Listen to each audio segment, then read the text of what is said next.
FM 100, সিলেটে 88.8, রংপুরে 88.8। আপনারা যেখানে আছেন, বিবিসি আপনার সাথেই আছে।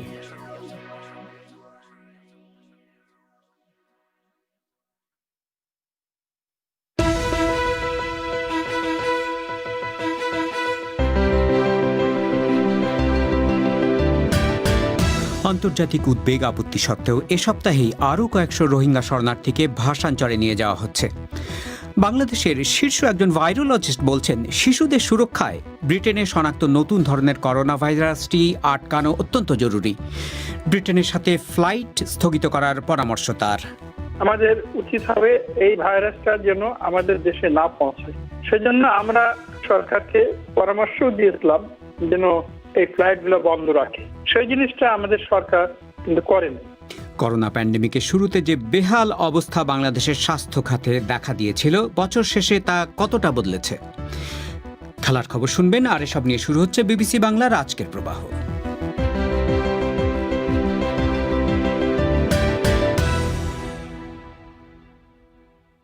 রেডিওতে FM এবং শর্টওয়েভ ছাড়াও অনুষ্ঠান আপনারা লাইভ শুনতে পাচ্ছেন আমাদের ওয়েবসাইটে www.bbcbangla.com-এ। প্রবাহে আপনাদের স্বাগত জানাচ্ছি, শাকিল আনোয়ার। একটু আগে হয়তো শুনেছেন যে চলতি সপ্তাহে অর্থাৎ 31শে ডিসেম্বরের মধ্যে কক্সবাজারের শরণার্থী শিবির থেকে রোহিঙ্গাদের দ্বিতীয় একটি দলকে ভাসানচরে স্থানান্তর করা হচ্ছে। বাংলাদেশের ত্রাণ প্রতিমন্ত্রী বিবিসিকে এই উদ্যোগের কথা নিশ্চিত করেছেন। প্রথম দফায় এ মাসের প্রথম সপ্তাহে প্রায় 1650 রোহিঙ্গাকে ভাসানচরে নেওয়া হয়। তবে এ দফায় কতজনকে নেওয়া হবে তা নিশ্চিতভাবে জানা যায়নি। তবে ইঙ্গিত পাওয়া যাচ্ছে এই সংখ্যা 800 থেকে 900 হতে পারে। আন্তর্জাতিক বিভিন্ন মহলের উদ্বেগ আপত্তি সত্ত্বেও এক মাসের মধ্যে দ্বিতীয়বারের মতো রোহিঙ্গা শরণার্থীদের কক্সবাজারের শিবির থেকে ভাসানচরে নিয়ে যাওয়ার এই প্রস্তুতি চলছে। বিষয়টি সম্পর্কে খোঁজ করছিলেন আমাদের সংবাদদাতা সাইয়েদা আক্তার। তিনি এখন ঢাকার স্টুডিও থেকে আমার সাথে যোগ দিচ্ছেন। সাইয়েদা, এই যে রোহিঙ্গাদের দ্বিতীয় দলটিকে নিয়ে যাওয়ার একটা প্রস্তুতি চলছে, বিস্তারিত কতটুকু আমরা জানতে পেরেছি এ নিয়ে? শাকিল, বিষয়টি নিয়ে সরকারের পক্ষ থেকে কঠোর গোপনীয়তা বজায় রাখা হচ্ছে। যেমনটি আমরা রোহিঙ্গা শরণার্থীদের প্রথম যেই দফায় পাঠানো হয়েছিল ভাসানচরে, সেই সময় যেরকম গোপনীয়তা দেখা গিয়েছিল তেমনটিই দেখা যাচ্ছে এবারও। আমি ঢাকা এবং কক্সবাজারের বিভিন্ন পর্যায়ের কর্মকর্তাদের সঙ্গে কথা বলেছি। দেখা গেছে বিষয়টি নিয়ে খোলাখুলি মন্তব্য করতে অনেকেই অস্বীকৃতি জানিয়েছেন।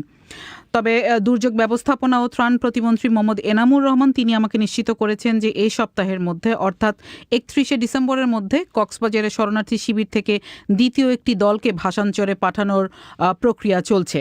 তবে ঠিক কোন দিনে বা এই দফায় কতজন রোহিঙ্গা শরণার্থী যাচ্ছেন সে বিষয়ে সেই সংখ্যাটি তিনি জানাননি।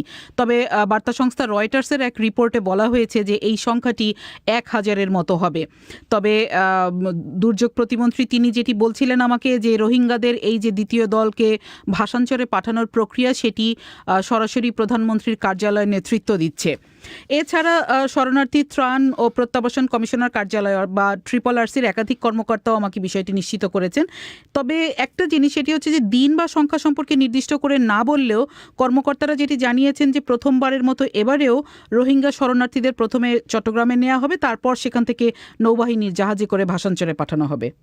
তো সাইয়েদা, রোহিঙ্গাদের মধ্যে কক্সবাজারের শিবিরে কোনো প্রতিক্রিয়া দেখা যাচ্ছে নিয়ে? শাকিল, আমি উখিয়া এবং টেকনাফের কয়েকজন স্থানীয় সরকার প্রতিনিধির সঙ্গে কথা বলেছি। একই সঙ্গে কথা বলেছি কক্সবাজারের একাধিক সাংবাদিকের সঙ্গেও। তারা সবাই যেটি বলছেন যে ক্যাম্পের ভেতরের কোনো তৎপরতার খবর তারা জানেন না। অর্থাৎ ক্যাম্পের ভেতরে প্রবেশের ক্ষেত্রে এখন কিছুটা কড়াকড়ি থাকায় ভেতরের তথ্য বা এই ধরনের তৎপরতা বাইরে কমই আসে।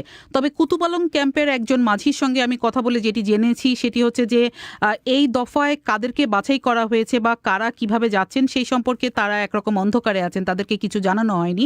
তবে তিনি বলছিলেন যে তিনি শুনেছেন গত সপ্তাহে কয়েকজন রোহিঙ্গাকে আলাদা করে বাছাই করে নিয়ে ভিন্ন ভিন্ন করে বৈঠক করা হয়েছে। সাইয়েদা, আপনি জানেন যে এই যে কক্সবাজার থেকে ভাসানচরে এই রোহিঙ্গাদের স্থানান্তর করা নিয়ে আন্তর্জাতিক বিভিন্ন মহলের, বিশেষ করে মানবাধিকার সংগঠনগুলোর বড় ধরনের আপত্তি রয়েছে। তারা বারবার প্রথম দফার পরেও তারা বিবৃতি বক্তব্য দিয়েছেন। তো সরকার তো এগুলো কানে নিচ্ছে না বলেই মনে হয়। শাকিল, যেটি আপনি বলছেন যে সরকার আসলে এই ধরনের আন্তর্জাতিক উদ্বেগ বা এই ধরনের সমালোচনা সেটাকে কতটা গুরুত্ব দিচ্ছে সেটি বোঝা যাবে এই প্রতিক্রিয়া বা এই কর্মকাণ্ড থেকেই, যে প্রথম দফা স্থানান্তরের 3 সপ্তাহের মধ্যেই দ্বিতীয় দফা স্থানান্তর হতে যাচ্ছে। আর ভাষাঞ্চর মূলত 2 দশক আগে কক্সবাজারে জেগে ওঠা একটা দ্বীপ হওয়ার কারণে সেখানের পরিবেশে রোহিঙ্গারা আসলে সার্ভাইভ করতে পারবে কিনা এরকম একটা আশঙ্কা বরাবর ব্যক্ত করে এসেছে হিউম্যান রাইটস ওয়াচ সহ বেশ কয়েকটি মানবাধিকার সংগঠন। এমনকি এই মাসের শুরুতে যখন প্রথম দফা স্থানান্তর হয় তখন জাতিসংঘ আবাসিক সমন্বয়কারীর কার্যালয় থেকে একটি বিবৃতি দিয়ে বলা হয়েছিল যে তারা এই স্থানান্তর প্রক্রিয়া সম্পর্কে জানেন, কিন্তু এই প্রস্তুতি বা রোহিঙ্গাদের কিভাবে যাবে সেই বিষয়টির সঙ্গে তাদেরকে যুক্ত করা হয়নি। তবে একটা বিষয় এখানে বলে রাখা দরকার যে আন্তর্জাতিক সংস্থাগুলো সবসময় বলে এসেছে যে রোহিঙ্গাদের স্থানান্তরের ক্ষেত্রে নিশ্চিত করতে হবে যে তারা সেখানে অর্থাৎ ভাষাঞ্চলে স্বেচ্ছায় যাচ্ছে, তাদের যেন বল প্রয়োগ না করা হয়। এবং বাংলাদেশ সরকারের পক্ষ থেকে বরাবর যেটি বলা হয়েছে, এমনকি এই প্রথম দফা স্থানান্তরের সময়ও সরকার বলেছে যে 1645 জন শরণার্থী ভাষাঞ্চলে গেছেন প্রথম দফায় তারা সবাই স্বেচ্ছায় গেছেন। এবং এবারেও কর্মকর্তারা এটাই বলছেন যে যারা যাচ্ছেন তাদের কারো উপর জোর প্রয়োগ করা হচ্ছে না, তারা সকলেই স্বেচ্ছায় যাচ্ছেন। সাইয়েদা, আপনাকে ধন্যবাদ। ইউরোপীয় ইউনিয়নের দেশগুলোতে জনসাধারণকে গণহারে কোভিড ভ্যাকসিন দেওয়া শুরু হয়েছে। এই টিকা কর্মসূচিতে ফাইজারের তৈরি ভ্যাকসিনটি ব্যবহার করা হচ্ছে। সাধারণ মানুষের স্তরে এই টিকা দেওয়া এমন সময় শুরু হলো যখন ব্রিটেনে শনাক্ত নতুন ধরনের একটি করোনা ভাইরাস একে একে বিভিন্ন দেশে ছড়িয়ে পড়ছে বলে খবর পাওয়া যাচ্ছে। ফ্রান্স, ইটালি, সুইজারল্যান্ড এবং স্পেনের পর এশিয়ার জাপান এবং উত্তর আমেরিকার কানাডাও নতুন ধরনের এই করোনা ভাইরাসে আক্রান্ত রোগী পাওয়ার কথা নিশ্চিত করেছে। ব্রিটেনে শনাক্ত নতুন ধরনের এই করোনা ভাইরাসটি এভাবে ছড়িয়ে পড়া কতটা উদ্বেগজনক, বাংলাদেশের মতো দেশের কতটা এ নিয়ে সতর্ক থাকা উচিত জানতে আমি কথা বলেছিলাম দেশের শীর্ষ ভাইরোলজিস্ট এবং কোভিড বিষয়ে সরকারের পরামর্শ কমিটির অন্যতম সদস্য অধ্যাপক নজরুল ইসলামের সাথে। এটার সঙ্গে আরো কিছু ইনফরমেশন আমরা ইউকে থেকে পেয়েছি। সেটা হচ্ছে যে দিস ভ্যারিয়েন্ট, এটার ট্রান্সমিসিবিলিটি চিলড্রেনের মধ্যে বেশি। তো চিলড্রেন সম্বন্ধে আমরা একটু কনসার্ন। আর চিলড্রেন সম্বন্ধে আরেকটা ইনফরমেশন হচ্ছে যে আমরা যে ভ্যাকসিন তৈরি করেছি সব ভ্যাকসিনই কিন্তু চিলড্রেনের মধ্যে কোনোটাই না, সবগুলো অ্যাডাল্টের মধ্যে 18 অ্যান্ড অ্যাবভ যাদের বয়স। সুতরাং আমাদের খুব বেশি সাবধান হতে হবে আমাদের মতো দেশে, বাংলাদেশ যেরকম, যেন ইউকের ভ্যারিয়েন্টটা আমাদের দেশে না আসতে পারে। এখন প্রফেসর ইসলাম, আপনি হয়তো জানেন যে অন্তত 40-50টা দেশ এখন পর্যন্ত আমরা জানি যে ব্রিটেনের সাথে কিন্তু তারা বেশ কয়েকদিন আগে থেকেই বিমান যোগাযোগ বন্ধ করে দিয়েছে। বাংলাদেশে কিন্তু এখনো চলছে, মানে ব্রিটেন থেকে কিন্তু বাংলাদেশ বিমানের ফ্লাইট সেখানে যাচ্ছে, অন্যান্য ফ্লাইটগুলো যাচ্ছে, এখানে ব্রিটেন থেকে লোক যাচ্ছে। সেটা ব্যাপারে সরকারের ভেতরে কেন কোনো তেমন উদ্যোগ দেখা যাচ্ছে না? এটা আমারও প্রশ্ন যে আমাদের শিশুদের জন্য ভ্যাকসিন নাই। আমাদের উচিত হবে এই ভাইরাসটা যেন আমাদের দেশে না পৌঁছায়। সেজন্য আমরা আমাদের সরকারকে পরামর্শ দিয়েছিলাম যেন এই ফ্লাইটগুলো বন্ধ রাখে। সপ্তাহ 2 বন্ধ রাখার পরে এবং সপ্তাহ 2 মধ্যে আমাদের প্রিপারেশন নিতে হবে যেন যে আসবে এসব ফ্লাইটে তাদেরকে কমপ্লিট কোয়ারেন্টাইন করে তারপরে তারা যখন ভাইরাস মুক্ত হবে তখন তাদেরকে সমাজে ছেড়ে দেওয়া। সেই জিনিসটা আমাদের সরকার কিন্তু করেনি। তার ফলে আমরা খুব আতঙ্কিত। হয়তো এই ভাইরাস আমাদের সমাজে এটা সংক্রমিত হবে এবং আমাদের সমাজে আমাদের শিশুরা ভালনারেবল এবং তারা আক্রান্ত হবে। এটা আমাদের কনসার্ন। প্রফেসর ইসলাম, ভাইরাস তো এইভাবে মিউটেট করে, নতুন তৈরি হয়। তো এখনো পর্যন্ত আমরা যেটা এখানে বলা হচ্ছে ব্রিটেনে যে এটা যে করোনা ভাইরাসটা এখন আছে সেটার চাইতে খুব বেশি শক্তিশালী না, মানে এটার ক্ষতি করার ক্ষমতা বেশি না, কিন্তু বেশি ছড়াচ্ছে সেটা। এটা কি হতে পারে প্রফেসর ইসলাম যে আমরা নতুন একটা ভ্যারিয়েন্ট দেখলাম, ভবিষ্যতে আরো বেশি ভ্যারিয়েন্ট এরকম আরো অনেক এরকম দেখা যেতে পারে? এটা কি হতে পারে? হ্যাঁ, এটা হতে পারে। এটা হতে পারে কারণ এই ভাইরাসটা মিউটেট করতেছে, কন্টিনিউয়াসলি মিউটেট করে যাচ্ছে এবং এই জিনিসটা যে কোন কম্বিনেশন আসবে, high transmissibility, similar virulence, high transmissibility, high virulence, high transmissibility, low virulence, অনেক রকম কম্বিনেশন আসতে পারে।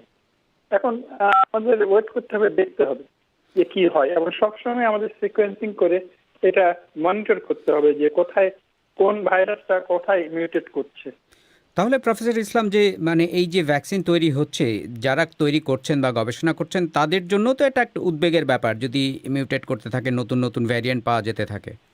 একদম তাই, মানে যারা ভ্যাকসিন তৈরি করছে, উদ্ভাবন করছে, তাদের জন্য এটা বিরাট একটা চ্যালেঞ্জ যে এইরকম যদি মিউটেট করতেই থাকে, যে আমাদের ভ্যাকসিন তো বেশি দিন কার্যকর থাকবে না, কিছুদিন পর পর ভ্যাকসিনকে আমাদের চেঞ্জ করতে হবে। ইনফ্লুয়েঞ্জা ভাইরাস নিয়ে এই প্রবলেম আমরা ফেস করতেছি সবসময়, অল দি টাইম। আমরা যেটা মানে জানি সেটা হচ্ছে যে ব্রিটেনে যে নতুন ভ্যারিয়েন্টের ভাইরাস পাওয়া গেছে সেটা কিন্তু কানাডা পর্যন্ত বলছে, জাপান বলছে যে তারা পেয়েছে, ইউরোপের কয়েকটা দেশ তো ইতিমধ্যেই বলেছে। সুতরাং যদি জাপানে যেয়ে থাকে, কেন বাংলাদেশে যাবে না বা ইন্ডিয়াতে যাবে না? এখন সাধারণ মানুষের করার কি আছে? মানে বেসিক জিনিস যেটা, সেটা হলো মাস্ক পরা, ডিস্টেন্স মেনটেন করা আর হ্যান্ড ওয়াশ, যেগুলা যে কোনো মিউটেটেড ভাইরাস হোক, যে ভাইরাসই হোক, সবগুলার এগেনস্টই কার্যকর। এই মানে ভ্যাকসিনের চেয়ে এটা বেসিক্যালি মোর এফিশিয়েন্ট, এই সিস্টেমটা, মাস্ক পরা, ডিস্টেন্স মেনটেন করা এবং হ্যান্ড ওয়াশিং। মানে সাধারণ মানুষজন যেটা করছেন সেটাই যেন আরো সচেতন ভাবে করতে থাকেন, আরো সচেতন ভাবে করেন এবং রেগুলারলি করেন, কেউ যেন এটাতে ফেল না করে। কারণ কোন মিউটেশনই এইটাকে ওভারকাম করতে পারবে না, যত মিউটেশন করুক, ইট ডাজন্ট ম্যাটার। এটা হলো বেসিক, আমাদের এটার উপরে আমাদের নির্ভর করতে হবে। অধ্যাপক নজরুল ইসলাম। করোনা ভাইরাস মহামারী শুরুর পর বাংলাদেশের স্বাস্থ্য সেবা ব্যবস্থার নাজুক হাল যেভাবে নগ্ন হয়ে পড়েছিল, বছরের শেষে এসে তা কতটা বদলেছে এ সম্পর্কে শুনবেন অনুষ্ঠানের কিছুক্ষণ পর। তার আগে সংক্ষিপ্ত বিশ্ব সংবাদ মুয়াজ্জেম হোসেনের কাছে। ইউরোপীয় ইউনিয়ন গণহারে করোনা ভাইরাসের টিকা দেওয়ার অভিযান শুরু করেছে। করোনা ভাইরাসের মহামারীতে ছারখার হয়ে যাওয়া এই মহাদেশটিতে এটিকে এক স্বস্তির মুহূর্ত হিসেবে দেখা হচ্ছে। ফাইজার বায়োএনটেকের টিকাটি প্রথম দেয়া হচ্ছে প্রবীণ নিবাসে থাকা লোকজন এবং তাদের সেবাকর্মীদের। এই টিকাদান কার্যক্রম শুরুর মুহূর্তটি বেশিরভাগ দেশে টেলিভিশনে সরাসরি সম্প্রচার করা হয়। ইতালির প্রধানমন্ত্রী জিউসেপ কন্টে বলেছেন, ইতালি জেগে উঠছে এবং এই দিনটি চিরকাল স্মরণীয় হয়ে থাকবে। তবে ইউরোপীয় ইউনিয়নের সব নাগরিককে টিকা দিতে বহু মাস সময় লাগবে। এই মহামারীতে ইউরোপে মারা গেছে 3,30,000-এর বেশি মানুষ। অনেক দেশেই আবার সংক্রমণ ব্যাপকভাবে বাড়ছে। নেপালে অব্যাহত এক রাজনৈতিক সংকটের মধ্যে চীনা কমিউনিস্ট পার্টির এক সিনিয়র নেতা রাজধানী কাঠমান্ডুতে এসে পৌঁছেছেন। প্রধানমন্ত্রী কেপি শর্মা ওলি পার্লামেন্ট ভেঙে দেওয়ার সিদ্ধান্ত নেওয়ার পর এই সংকট শুরু হয়। এই সিদ্ধান্তের পর মিস্টার ওলি তার দল কমিউনিস্ট পার্টির ভেতর থেকেই বিদ্রোহের মুখে মার্চ এবং এপ্রিলে নির্বাচন করার ঘোষণা দিয়েছেন। ক্ষমতাসীন দলের মধ্যে ভাঙন ঠেকাতে চীনা কর্মকর্তা গু ইয়েঝু দুপক্ষের সঙ্গে আলোচনায় বসবেন বলে মনে করা হচ্ছে। সমালোচকরা বলছেন, একতরফাভাবে সংসদ ভেঙে দেয়া অসাংবিধানিক। মিস্টার ওলির সিদ্ধান্তের বিরুদ্ধে শত শত বিরোধী রাজনৈতিক কর্মী কাঠমান্ডুতে বিক্ষোভ করছেন। তুরস্কের প্রতিরক্ষামন্ত্রী হুঁশিয়ারি দিয়েছেন যে লিবিয়ার সামরিক অধিনায়ক খলিফা হাফতারের বাহিনী যদি ওই অঞ্চলে তুর্কি বাহিনীর উপর হামলা চালায়, তাহলে তাদেরকেও পাল্টা হামলার বৈধ লক্ষ্যবস্তু বলে গণ্য করা হবে। খলিফা হাফতারের বাহিনী লিবিয়ার পূর্বাঞ্চল নিয়ন্ত্রণ করে। লিবিয়ার রাজধানী ট্রিপলিতে তুর্কি বাহিনী পরিদর্শনের সময় প্রতিরক্ষামন্ত্রী হুলুসি আকার এই মন্তব্য করেন। লিবিয়ার আন্তর্জাতিকভাবে স্বীকৃত সরকার ট্রিপলি থেকেই কার্যক্রম চালায়। তুরস্ক এই সরকারের অন্যতম মিত্র। জেনারেল হাফতার বহু মাস ধরে অবরোধ চালিয়েও ত্রিপলি দখল করতে ব্যর্থ হয়েছেন।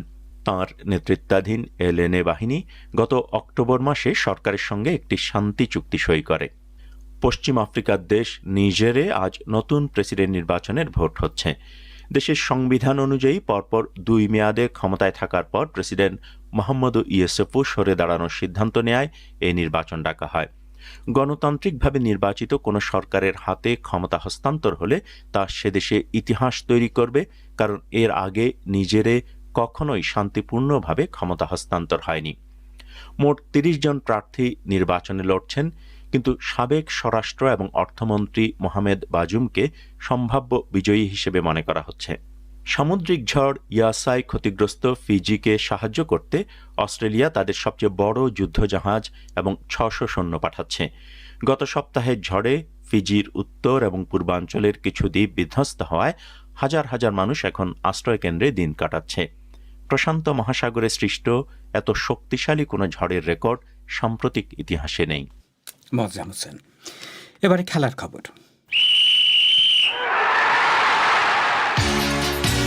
খেলার খবর পড়ছি রাহেন মাসুদ। আন্তর্জাতিক ক্রিকেট কাউন্সিলের দশকের সেরা ওয়ানডে একাদশে জায়গা করে নিয়েছেন সাকিব আল হাসান। ১৩ বছর ধরে আন্তর্জাতিক ক্রিকেট খেলা সাকিব এখন পর্যন্ত ওয়ানডে ক্রিকেটে ৬,৩২৩ রান করেছেন, ২৬০টি উইকেট নিয়েছেন। এই দলে আরও আছেন Rohit Sharma, David Warner, Virat Kohli, AB de Villiers, Mahendra Singh Dhoni, Ben Stokes, Mitchell Starc, Trent Boult, Imran Tahir, Lasith Malinga. গত ১০ বছরে যারা ওয়ানডে ক্রিকেটে গুরুত্বপূর্ণ ভূমিকা পালন করেছেন তাদের নিয়ে এই একাদশ বানিয়েছে আন্তর্জাতিক ক্রিকেট কাউন্সিল। বাংলাদেশের একজন ক্রিকেট বিশ্লেষক ও পরিসংখ্যানবিদ রেফাত এমিলের কাছে জানতে চাচ্ছিলাম, সাকিবের এই একাদশের সুযোগ পাওয়ার পেছনে কোন কোন বিষয়গুলো গুরুত্বপূর্ণ ছিল? ওদের সিলেকশন ছিল আপনার নির্দিষ্ট কিছু সাংবাদিক, ব্রডকাস্টার, আর ওরা নির্দিষ্ট ৬টা দেশের কিছু প্লেয়ার দিয়ে এই একাদশটা বানায়। বিশেষ করে লাস্ট এক ডিকেডে আপনি যদি দেখেন তাহলে সাকিব যে পরিমাণ পারফরমেন্স করছে ওটার আশেপাশে আসলে কোনো অলরাউন্ডার নেই। সাকিবের চেয়ে রান করছে আপনার ২৪-২৫ জন ব্যাটসম্যান বেশি, আর উইকেট পাইছে প্রায় ১৩ জন ব্যাটসম্যান, ১৩ জন বোলার। সেখানে সাকিব হচ্ছে একমাত্র অলরাউন্ডার যে ৩,০০০+ রান প্লাস ১০০+ উইকেট, মানে একমাত্র অলরাউন্ডার। আর মানে আপনি যদি রান কমায় যদি ২,০০০ আর ১০০ উইকেট ধরেন তাহলে সেখানে সাকিবের সাথে আরো যোগ হবে থিসারা পেরেরা, নবী। কিন্তু তাদের ব্যাটিং গড় খুবই খারাপ সাকিবের। সেখানে এই মানে আইসিসি যে সময়সীমার মধ্যে হিসাব করছে সেখানে সাকিবের ব্যাটিং গড় প্রায় ৪০, বোলিং গড় ৩০-এর আশেপাশে, মানে খুবই ভালো। মানে আসলে সাকিবদের না রাখার কোনো উপায় ছিল না। আর বিশ্বমঞ্চে পারফরমেন্স করার তো সবসময় আলাদা নজরে দেখে আইসিসি বা যারা ওই প্যানেলে ছিল এটা। আর বাংলাদেশি প্লেয়ার হয়ে ইংল্যান্ডের মাটিতে ওরকম ভালো খেলা প্লাস একটা বিশ্বকাপের মধ্যে ৬০০+ রান এবং ১০ উইকেট, এটা আমার মনে হচ্ছে বাড়তি একটা ইয়ে ছিল। এদিকে আইসিসি আরও ২ ফরম্যাটে দর্শকের সেরা ক্রিকেট দল নির্বাচন করেছে, যেখানে নারী কিংবা পুরুষ কোনো দলেই পাকিস্তানের আর কোনো ক্রিকেটার জায়গা পাননি। ওদিকে মেলবোর্নে ঘুরে দাঁড়িয়েছে ভারত। ভারত এখন ৮২ রানের লিড নিয়েছে অস্ট্রেলিয়ার বিপক্ষে। ভারপ্রাপ্ত অধিনায়ক আজিঙ্কা রাহানের সেঞ্চুরিতে বড় লিডের পথে এখন ভারত। মেলবোর্নে দ্বিতীয় দিন শেষে ভারতের রান ২৭৭, হাতে আছে আরও ৫টি উইকেট। ১৭ রানের জুটি গড়েছেন জাদেজা ও রাহানে। এর আগে প্রথম টেস্ট ম্যাচে একটি ইনিংসে ভারত ৩৬ রানে অলআউট হয়ে যাওয়ার পর ভারতীয় গণমাধ্যম এবং ক্রিকেট সংশ্লিষ্টদের মধ্যে সমালোচনার ঝড় ওঠে। নিউজিল্যান্ডের বিপক্ষে দ্বিতীয় দিন শেষে পাকিস্তান কোনো মতে টিকে আছে। এখনও ৪০০ রানে পিছিয়ে আছে পাকিস্তান। ২০ ওভারে ৩০ রান তুলেছে এই দিনে।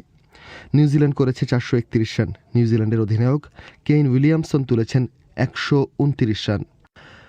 ওদিকে বাংলাদেশের ঘরোয়া ফুটবল টুর্নামেন্ট ফেডারেশন কাপে আজ জয় পেয়েছে ১০ বারের চ্যাম্পিয়ন মোহামেডান। মুক্তিযোদ্ধা সংসদের সাথে একটি ম্যাচে ৪-১ গোলে জয় পেয়েছে মোহামেডান। শেষ ৮ মিনিটে ৩টি গোল করে এই জয় পায় মোহামেডান স্পোর্টিং ক্লাব। এর আগে আবাহনীর কাছে ৩-০ গোলে হারে মোহামেডান। আপনারা শুনছেন বিবিসি বাংলার সন্ধ্যাবেলার অধিবেশন প্রবাহ। বাংলাদেশের স্বাস্থ্য সেবার অপ্রতুলতা বরাবরই অভিযোগের একটি কেন্দ্র হলেও করোনা ভাইরাস সংক্রমণ ছড়িয়ে পড়ার পর থেকে দেশের স্বাস্থ্য সেবা যে কতটা নাজুক তা নগ্ন হয়ে পড়েছিল। হাসপাতালে শয্যার অভাব, রোগীদের ভোগান্তি সহ নানা অভিযোগ একে একে সামনে আসতে শুরু করে। তবে দেশটির স্বাস্থ্য বিভাগ এখন দাবি করছে যে করোনা মহামারীর শুরুর দিকে যেসব সংকট ছিল তা এখন কাটিয়ে ওঠা গেছে। হাসপাতালে শয্যার সংখ্যা বাড়ানো হয়েছে, নিয়োগ দেওয়া হয়েছে নতুন চিকিৎসক, নার্স আর টেকনিশিয়ান, এবং সেই সাথে বাজেটে স্বাস্থ্য খাতে বরাদ্দ বাড়ানো হয়েছে। তবে বিশেষজ্ঞরা বলছেন শুধু বরাদ্দ বাড়ানো বা নিয়োগ নয়, স্বাস্থ্য খাতের উন্নয়নে যেটা সবচেয়ে গুরুত্বপূর্ণ তা হল রাজনৈতিক সদিচ্ছা। ঢাকা থেকে মুন্নি আক্তারের রিপোর্ট। বাংলাদেশে চলতি বছরের মার্চ মাসে করোনা ভাইরাসের সংক্রমণ প্রথম শনাক্ত হয়। এরপর হাসপাতালে শয্যার সংকট, ভর্তি হতে বিড়ম্বনা সহ স্বাস্থ্য খাত নিয়ে একের পর এক অভিযোগ সামনে আসতে থাকে। তবে স্বাস্থ্য অধিদপ্তরের তথ্য ব্যবস্থাপনা বিভাগের পরিচালক ডক্টর মোহাম্মদ হাবিবুর রহমানের মতে, চলতি বছরের শুরুতে কোভিড শনাক্ত হওয়ার সময় স্বাস্থ্য বিভাগের কার্যক্রমে কিছুটা অবিন্যস্ততা থাকলেও পরবর্তীতে তারা সেগুলো কাটিয়ে উঠেছেন। মিস্টার রহমান বলেন, দেশে বর্তমানে শুধু কোভিড শয্যার সংখ্যাই রয়েছে ১০,০০০-এর বেশি, যার মধ্যে প্রায় ৭,০০০-ই খালি। স্বাস্থ্য খাতের দুর্বলতা কাটাতে নতুন করে ২,০০০ চিকিৎসক, ৫,০০০ নার্স এবং ১৫০ শতাধিক টেকনিশিয়ান নিয়োগ দেওয়া হয়েছে বলে জানান ডক্টর মোহাম্মদ হাবিবুর রহমান। শুরুতে আমাদের কাজকর্মে একটু অবিন্যস্ততা ছিল। আমরা গ্রাজুয়ালি হাসপাতালগুলোকে আমরা ওয়েল ইকুইপ করেছি। আমরা 2000 চিকিৎসক সাথে সাথে নিয়োগ দিয়েছি। 5054 জন নার্সকে নিয়োগ দেওয়া হয়েছে। কিছু মেডিকেল টেকনোলজিস্ট তাদেরকে সরাসরি নিয়োগ দেওয়া হয়েছে। আমাদের 10,500 বেড আছে কেবল কোভিড বেড। আপনি দেখবেন ঢাকা সহ সারা দেশেই এই বেডগুলি শূন্য পড়ে আছে। বাংলাদেশ পাবলিক হেলথ ফাউন্ডেশনের চেয়ারপারসন অধ্যাপক শারমিন ইয়াসমিন বলেন, করোনা শুরু হওয়ার সময়টাতে স্বাস্থ্য খাতের যে দুর্বলতাগুলো ছিল সেগুলো বের হয়ে এসেছে। তবে সেখান থেকে অবস্থার কিছুটা পরিবর্তন হলেও এখনও পুরোপুরি দুর্বলতা কাটিয়ে ওঠা সম্ভব হয়নি। তিনি বলেন, এখনও অনেক হাসপাতাল রয়েছে যারা কোভিড ছাড়া অন্য রোগের চিকিৎসা দেওয়ার ক্ষেত্রে যথাযথ নিয়ম মানছে না। এই বিষয়টিতে নজর দেওয়া দরকার বলে মনে করেন অধ্যাপক শারমিন ইয়াসমিন। আমাদের প্রশাসনিক যে দুর্বলতাগুলো ছিল বা সমন্বয়হীনতা ছিল সেগুলো কিন্তু প্রকটভাবে ধরা পড়লো এই করোনাকালীন সময়ে। কোন দিকে যেটা ছিল, করোনা ছাড়া যে অন্যান্য অসুখগুলো যেগুলো আছে সেগুলোর ব্যাপারে চিকিৎসা ক্ষেত্রে বিঘ্নিত হচ্ছে। তবে আমরা মনে হয় সেই পরিস্থিতি অনেকটাই কাটিয়ে উঠেছে। আমি বলবো না যে সম্পূর্ণরূপে কাটিয়ে উঠেছি। আপনি জানেন যে হাসপাতালগুলোতে স্ক্রিনিং করা জরুরি। তবে এইটা আমার মনে হয় যে প্রত্যেক হাসপাতাল ঠিক একদম ভালোভাবে ফলো করছে না, যেটা একটা আমাদের সমস্যা। কোভিড মহামারী শুরু হওয়ার আগে অর্থাৎ 2019-20 অর্থবছরে স্বাস্থ্য খাতে বরাদ্দ ছিল জিডিপির মাত্র 0.89%। জাতিসংঘের Economic and Social Commission for Asia the প্যাসিফিকের 2018 সালের একটি প্রতিবেদনে বলা হয়েছে, জিডিপির বিচারে এশিয়া এবং প্রশান্ত মহাসাগরীয় অঞ্চলের 52টি দেশের মধ্যে স্বাস্থ্য খাতে সবচেয়ে কম বরাদ্দ দেওয়া হয় বাংলাদেশে। করোনা মহামারীর পর 2020-21 অর্থবছরে স্বাস্থ্য খাতে বরাদ্দের পরিমাণ বাড়ানো হয়েছে, তবে সেটি এখনও জিডিপির মাত্র 1.3 ভাগের মতো। অবশ্য বিশেষজ্ঞরা বলছেন, স্বাস্থ্য খাতে যে বরাদ্দ থাকে সেটি আসলে পরিকল্পিতভাবে ব্যবহার করা হয় না। রয়েছে প্রশাসনিক নানা দুর্বলতাও, বলছিলেন বাংলাদেশ মেডিকেল অ্যাসোসিয়েশনের সাবেক সভাপতি এবং জাতীয় স্বাস্থ্য অধিকার আন্দোলনের আহ্বায়ক ডক্টর রশিদি মাহবুব। টাকাটা একটা উপাদান, টাকা না হলে হবে না, কিন্তু টাকাটা খরচ করা সরকারি ব্যবস্থাপনা হেলথ মিনিস্ট্রিতে এই জায়গাটাতে সমস্যা আছে। যে হেলথের যে কম্পোনেন্টস গুলো আছে তাদের তো ওইটা করার ওরিয়েন্টেশনটা সক্ষমতা কম। কারণ স্বাস্থ্য অধিদপ্তর যাই করুক না কেন, that needs the consent of the ministry. এই যে সমন্বয়হীনতা এবং টেকনিক্যাল জিনিস নন টেকনিক্যাল পিপলকে দিয়ে কাজ করা, এই জায়গাটাতে একটা সমস্যার দিকে যায়। মিস্টার মাহবুব মনে করেন, স্বাস্থ্য খাতকে এগিয়ে নিতে হলে প্রথমেই যেটি দরকার তা হল রাজনৈতিক সদিচ্ছা। এছাড়া সরকারের বিভিন্ন বিভাগের মধ্যে সমন্বয় সাধনও জরুরি বলে মনে করেন তিনি।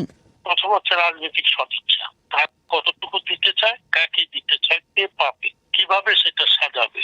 চিকিৎসা ব্যবস্থাপনাটা একটা বিল্ডিং নয়, ওখানে যারা কাজ করে আপনি একটা টিম ওয়ার্ক। আপনি বিল্ডিং বানিয়েছেন, বিল্ডিং মেনটেন্যান্স নাই। আপনি যন্ত্র কিনে দিয়েছেন, যন্ত্র ওয়ারেন্টি আর মেনটেন্যান্স নাই। আপনি অ্যাম্বুলেন্স দিয়েছেন, ড্রাইভার দেন নাই। সুতরাং এগুলো সবকিছু মিলে একটা ব্যবস্থাপনা সমস্যা। ঢাকা ছাড়াও জেলা শহরগুলোর হাসপাতালগুলোতেও চিকিৎসা সেবিকা এবং টেকনিশিয়ানের অভাব, আইসিইউ এবং মেডিকেল সরঞ্জামের অপর্যাপ্ততার নানা অভিযোগ এখনও রয়েছে। মুন্নি আক্তার। আপনারা বিবিসি বাংলা শুনছেন রংপুরে, ঢাকায়, রাজশাহীতে। আপনারা যেখানে আছেন বিবিসি বাংলা আপনার সাথেই আছে।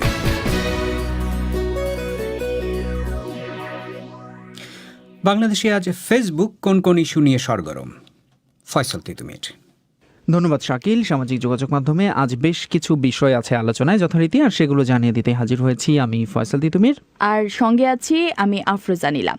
তিতুমির, করোনা ভাইরাসের ভ্যাকসিনের বিষয়টি আজকে আবারও আলোচনায় উঠে এসেছে স্বাস্থ্যমন্ত্রী জাহিদ মালিকের বক্তব্যের পর। তিনি ওষুধ প্রশাসনের ল্যাব পরিদর্শন শেষে সাংবাদিকদের জানিয়েছেন যে বাংলাদেশ আগামী 6 মাসের মধ্যেই 3 কোটি ভ্যাকসিন প্রয়োগ করতে পারবে এবং সেজন্য সব রকম প্রস্তুতিও নেওয়া আছে। এবং নীলা তার এই বক্তব্য নিয়ে কিন্তু সোশ্যাল মিডিয়ায় মিশ্র প্রতিক্রিয়া শুরু হয়েছে। কেউ শুভকামনা জানাচ্ছেন, আবার অনেকেই রয়েছেন সন্দেহ আর অবিশ্বাসের দোলাচলে। যেরকম এসবি নবাব লিখেছেন, 6 মাস বললে সেটা মিনিমাম 1 বছরেও সম্ভব নয়। তবে মঈন খান লিখেছেন, খুব ভালো নিউজ, কিন্তু সব মানুষ যেন ভ্যাকসিন পায় সেদিকে খেয়াল রাখতে হবে। এহতেশামুল হকের মন্তব্য, দয়া করে গরিব, অসহায় ও দিন মজুরদের প্রথম পর্বে দিবেন, ধনীদের পরের পর্বে দিবেন আশা করি। অন্যদিকে ইসরাফিল আজাদ লিখেছেন, প্রথমে সব দুর্নীতিবাজদের দিয়ে পরীক্ষা করবেন ভ্যাকসিন সঠিক কিনা। এরকম মন্তব্য কিন্তু নীলা আসলে অনেকগুলোই আছে। তবে আজকে আরেকটি খবর সোশ্যাল মিডিয়ায় সাড়া ফেলেছে, সেটি হলো টিকটকে ভিডিও বানানোর কথা বলে স্কুল ছাত্রীকে আটকে রেখে গণধর্ষণ। একেবারে মর্মান্তিক একটা ঘটনা, এবং ঘটনাটি গাজীপুরের। বিবিসি বাংলা ফেসবুক পাতায় খবরের নিচে এসেছে অজস্র মন্তব্য, যেরকম নোমান মোবারক লিখেছেন, আমরা ঠিকই মানুষের চেহারা নিয়ে জন্মেছি, কিন্তু আসল মানুষ হতে পারিনি। এটা আমাদের সমাজ, রাষ্ট্র, পরিবারের ব্যর্থতা। নিউটন ধর লিখেছেন, খুবই দুঃখজনক। আমি বুঝতে পারি না কেন যে তারা এসব অনলাইন জগৎকে বাস্তবিক জীবন বলেই ভেবে নেয়। বাস্তবতা খুব কঠিন হয়, আর এটি তারা বুঝে না। মীর হোসেনের মন্তব্য, সমাজের দৃষ্টিভঙ্গির পরিবর্তন, পরিবারের সচেতনতা বৃদ্ধি আর আইনে যথাযথ পদক্ষেপ গ্রহণই পারে এসব অপরাধ দমন করতে। আলম হোসেন লিখেছেন, TikTok, Likee, free fire, PUBG ভবিষ্যৎ মূল্যবোধ সম্পন্ন জেনারেশন গঠনে এই অ্যাপগুলো বন্ধের কোনো বিকল্প নেই। তবে জামাল কিন্তু নীলা বলছেন যে দোষ আসলে অপরাধীর, টিকটকের নয়। তবে এর সমস্ত এই সোশ্যাল মিডিয়া অ্যাপগুলো কিন্তু প্রায়ই নানান কারণে কিন্তু খবরে আসছে। এদিকে আরেকটি ঘটনা ঘটেছে সুনামগঞ্জে। চলন্ত বাসে এক কলেজ ছাত্রীকে ধর্ষণের চেষ্টা করেছেন ওই বাসের চালক এবং চালকের সহকারী, আর নিজেকে রক্ষা করতে গিয়ে বাস থেকে লাফ দিয়েছেন ওই ছাত্রী। এতে গুরুতর আহত হয়েছে সে।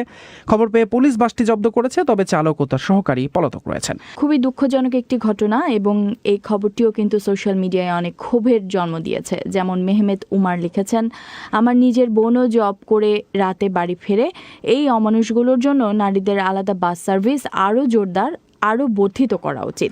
একই রকম মন্তব্য শামসুন নাহারের লিখেছেন, মেয়েদের জন্য আলাদা করে নারী চালক দিয়ে বাস সার্ভিস বের করা এখন সময়ের দাবি। আর মাহফুজ রহমান বলছেন, দেশে নারী বান্ধব পরিবহন, শিক্ষা ও কর্মসংস্থানের ব্যবস্থা না করলে নারীদের নিরাপত্তা দেয়া যাবে না। সাইমুম শোভনের মন্তব্য, অপরাধ সহ্য সীমা পার করলে জনগণ নিজের হাতে আইন তুলে নেওয়ার আগে সরকারের এই ব্যাপারে সর্বোচ্চ প্রায়োরিটি দেওয়া উচিত, এবং তা অবশ্যই যত দ্রুত সম্ভব। আর মাহফুজের মন্তব্য, গালমন্দ করাটা অযৌক্তিক, তাই গালিগালাজ করছি না। যেহেতু বাসটি জব্দ করা হয়েছে, সুতরাং বাস মালিকের সাথে যোগাযোগ করে আসামি চিহ্নিত করা সম্ভব এবং দ্রুত সময়ের মধ্যে। এরকম নানা মন্তব্য দেখা যাচ্ছে তিতুমির। ঠিক তাই, এবং বেশিরভাগই কিন্তু মনে করিয়ে দিয়েছেন যে বাংলাদেশে আইন আছে, প্রয়োগ নেই। হয়তো আইনের প্রয়োগটা ঠিকঠাক হলে এই ধরনের ঘটনা বারবার দেখতে হতো না। এবার একটা ভালো খবর দেয়া যাক। ফেসবুকের কল্যাণে 1 যুগ পর মায়ের কাছে ছেলে। খবরে বলা হচ্ছে 2008 সালে যখন এই ছেলের বয়স 11-12 বছরের মতো, সে সময় তার মানসিক প্রতিবন্ধী মা রাতের আধারে কোলের শিশু সন্তানকে নিয়ে বাড়ি থেকে উধাও হন। তারপর থেকে নিখোঁজ ছিলেন তিনি। পরে কিছুদিন আগে তার পাশের এলাকার একজনের ফেসবুক পোস্ট মায়ের ছবি দেখে চিনতে পারেন। তবে শেষ পর্যন্ত মাকে পেলেও তার ছোট ভাইয়ের কোনো সন্ধান এখনো মেলেনি।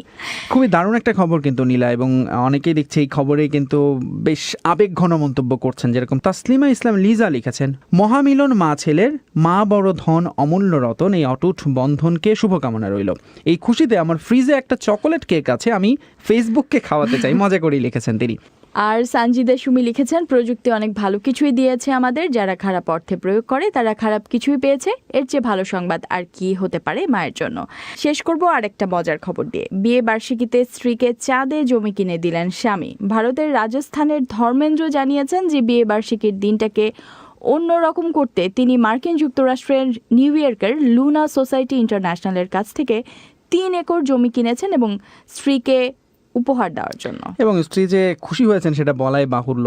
আসলেই নীলা, ভালোবাসা যে অনেক সময় মানে চাঁদও যে ভালোবাসার কাছে তুচ্ছ, সেটাই বোধহয় প্রমাণ হলো এটাতে। তো এই ছিল মোটামুটি আজকের মতো সামাজিক যোগাযোগ মাধ্যমের আপডেট। ধন্যবাদ এতক্ষণ সবাইকে সঙ্গে থাকার জন্য। ফয়সাল তিতুমির, আফরোজা নীলা, ঢাকায়। অনুষ্ঠানের সময় শেষ হয়ে এলো।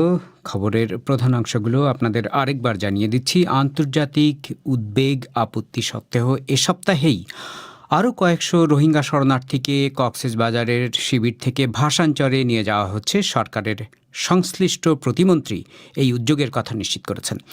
বাংলাদেশের শীর্ষ একজন ভাইরোলজিস্ট বলেছেন, শিশুদের রক্ষায় ব্রিটেনে শনাক্ত নতুন ধরনের ভাইরাসটি আটকানো অত্যন্ত জরুরি। ব্রিটেনের সাথে ফ্লাইট স্থগিত করার পরামর্শ দিয়েছেন তিনি। সিএনএন টিভি নেটওয়ার্ক কিভাবে শুরু হয়েছিল তা নিয়ে একটি স্মৃতিচারণ শুনবেন রাতের অধিবেশন পরিক্রমায় ইতিহাসের সাক্ষী অনুষ্ঠানে। প্রচারিত হবে বাংলাদেশের সময় রাত 10:30টায়, ভারতে 10টায়। শুনবেন আশা করে। আমি শাকিল আনোয়ার এখনকার মতো এখানেই বিদায় চাইছি।